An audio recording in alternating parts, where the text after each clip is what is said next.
খুশি আমি আর আমার জীবনে হতে পারবো না, কারণ সেই খুশিটা আমার জীবনে আর আসবে না।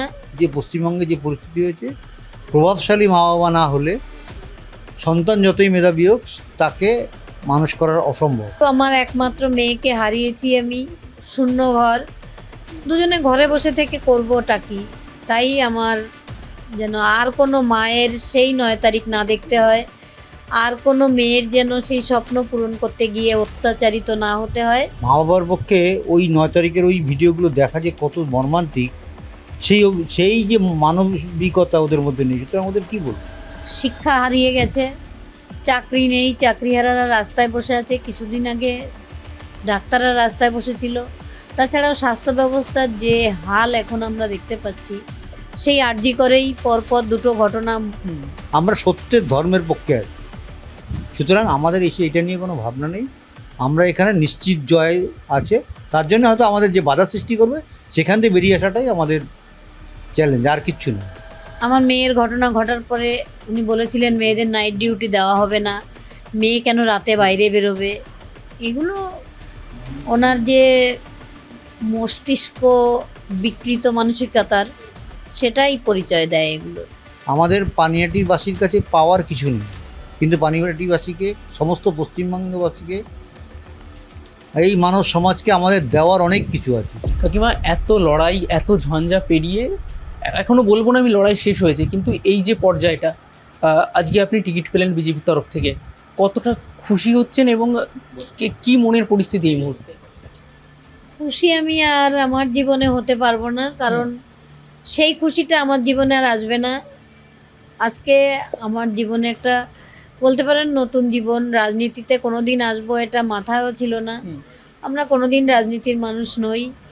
কিন্তু আমার একমাত্র মেয়েকে হারিয়েছি আমি, শূন্য ঘর, দুজনে ঘরে বসে থেকে করবোটা কি।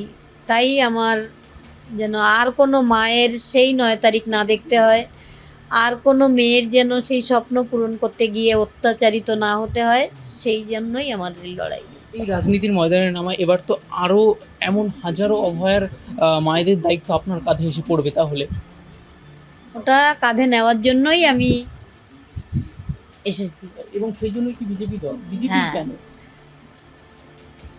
বিরোধী পার্টি হিসাবে আমার মনে হয়েছে এরাই শক্তিশালী, সেই জন্য বিজেপিতে এসেছি।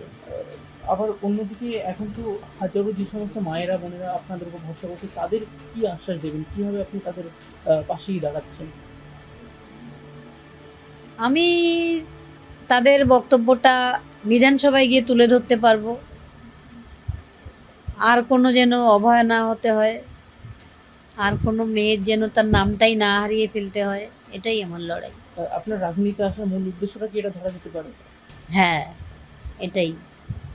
মূলত এই কারণে নারী সুরক্ষা, নারী সম্মান আর শিক্ষা।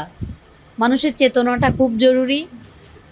শিক্ষা হারিয়ে গেছে, চাকরি নেই, চাকরিহারারা রাস্তায় বসে আছে, কিছুদিন আগে ডাক্তাররা রাস্তায় বসেছিল। তাছাড়াও স্বাস্থ্য ব্যবস্থার যে হাল এখন আমরা দেখতে পাচ্ছি, সেই আর্জি করেই পরপর দুটো ঘটনা ঘটলো। তারপরে আজকে সন্ধ্যাবেলায়ও লিফটে আটকে গেছিল 7 জন মানুষ, তাদের বাঁচানো গেছে। এই যে এই স্বাস্থ্য ব্যবস্থার আমূল পরিবর্তনটা আমি চাই।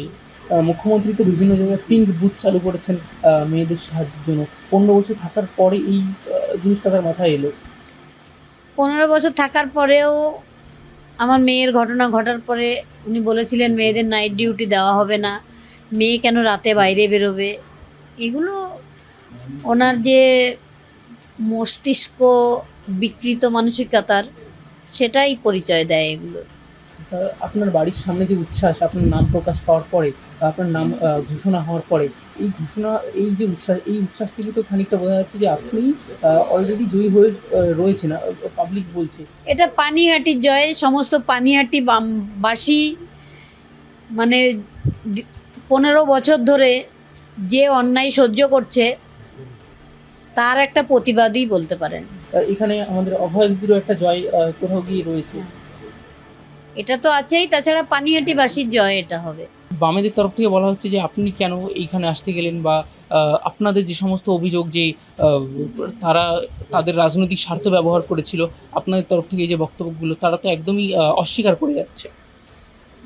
এই ব্যাপারে আমাদের মন্তব্য করার কারণ কোনো রুচি নেই, কেননা কিছুদিন আগে 4-5 দিন আগে এরা সেই 9 তারিখের ভিডিওগুলোকে বারবার সামনে নিয়ে এসে আমাদের এত বিভ্রান্ত করার চেষ্টা করছিল। একটা মা বাবার পক্ষে ওই 9 তারিখের ওই ভিডিওগুলো দেখা যে কত মর্মান্তিক, সেই যে মানবিকতা ওদের মধ্যে নেই। সুতরাং ওদের কী বলবো, এর বেশি কিছু ওদের বলার নেই। এই কাকিমা ভোটে দাঁড়াচ্ছেন, এইখানে যে তৃণমূল প্রার্থী তার উদ্দেশ্যে কিছু বার্তা দেবে? না না না, ওদেরও কোনো বার্তা দেবো না। ওদের আমাদের কোনো কাছে কোনো ফ্যাক্টরি নাই, কোনো ফ্যাক্ট নয়। আমাদের লড়াই আমাদের মানুষের সঙ্গে যোগাযোগটা শুধু করতে হবে। আমাদের সমস্ত সংবাদ মাধ্যম যেমন আমাদের হয়ে প্রচার করছে, ওদের হয়ে কেউ প্রচার করছে বলে আমার তো মনে হয় না, করবেও না। কারণ না, আমরা সত্যের ধর্মের পক্ষে আছি। সুতরাং আমাদের এটা নিয়ে কোনো ভাবনা নেই। আমরা এখানে নিশ্চিত জয় আছে। তার জন্য হয়তো আমাদের যে বাধা সৃষ্টি করবে সেখান থেকে বেরিয়ে আসাটাই আমাদের চ্যালেঞ্জ, আর কিচ্ছু নেই। সবশেষে পানিহাটিবাসীর উদ্দেশ্যে কি বলবেন? এখন তো কাকিমার ওপর হাজারো এমন অভয়ের দায়িত্ব এসে পড়েছে। সেই দায়িত্ব আমরা অবশ্যই পালন করব এবং সবসময় বলবো আমাদের সমস্ত পানিহাটিবাসীর জন্য 24 ঘন্টা আমাদের দরজা খোলা থাকবে। আমাদের জীবনে বাকি জীবন আমাদের পানিহাটিবাসীর কাছে পাওয়ার কিছু নেই, কিন্তু পানিহাটিবাসীকে, সমস্ত পশ্চিমবঙ্গবাসীকে, এই মানব সমাজকে আমাদের দেওয়ার অনেক কিছু আছে। সেটা তারা যদি আমাদের এই সুযোগটা দেন, অবশ্যই তাদের সেই আশা আমরা পূর্ণ করব। তারা তো 20 বছর একজনকে দেখেছেন, তার আগেও অনেক দিন দেখেছেন। আমরা যে কথাগুলো বলছি এবং সঠিক কথা বলছি, এবং সেটা আমার যে আজ থেকে আমার 63 বছর বয়সে আমি যা করেছি, তার যদি তার একটু কণা তারা জানতে পারেন, তাহলে তারা বুঝতে পারবেন যে আমরা কী ধরনের লোক। এই এতদিন ধরে তো লড়াইটা করে এসেছেন, অবশ্যই সহজ ছিল না। এবার যে একটা রাজনৈতিক প্ল্যাটফর্ম পেলেন, এবার লড়াইটাকে আরও মজবুতভাবে লড়াই করার সাহস পেলেন। হ্যাঁ, অবশ্যই সেটা বিচার ব্যবস্থার যে সেটা আমি একটা জিনিস কাকিমা অনেক দিন আগে বলেছে যে আমার শুধু সেই যে পশ্চিমবঙ্গে যে পরিস্থিতি হয়েছে, প্রভাবশালী মা বাবা না হলে সন্তান যতই মেধাবী হোক তাকে মানুষ করার অসম্ভব। সেই জায়গাটা আমরা বন্ধ করব। প্রভাবশালী হলেই যে একটা মেধাবী ছাত্রছাত্রী একটা জায়গায় পৌঁছাতে পারবে, আর প্রভাবশালী না হলে একটা জায়গায় পৌঁছাতে পারবে না, সেই যে ভ্রান্ত ধারণা মানুষের মধ্যে, সেটাকে আমরা প্রতিষ্ঠিত করব। এবং যে কোনো মেধাবী ছাত্রছাত্রী তারা ভবিষ্যতে আরও এগিয়ে যাক এবং সমাজের উন্নতি ঘটুক, এটাই আমরা চাই। একটা শেষ প্রশ্ন করব, কাকিমা এই যে ভোটে দাঁড়াচ্ছেন, তাকে রাজি করানো অবশ্যই একটা বড় বিষয় ছিল। এইখানে আপনি কাকে মূল ক্রেডিটটা দিচ্ছেন? সেটা আমাদের মধ্যেই কেউ আছে, নামটা প্রকাশ্যে আনবো না, কারণ ওর অরাজনৈতিক লোক। এবং আমরাও বুঝতে পেরেছি যে বিভিন্ন জায়গায় যেভাবে আমরা পাকের মধ্যে ছিলাম, সেই পাক থেকে বেরিয়ে আসার এটাই একটা প্ল্যাটফর্ম আমাদের।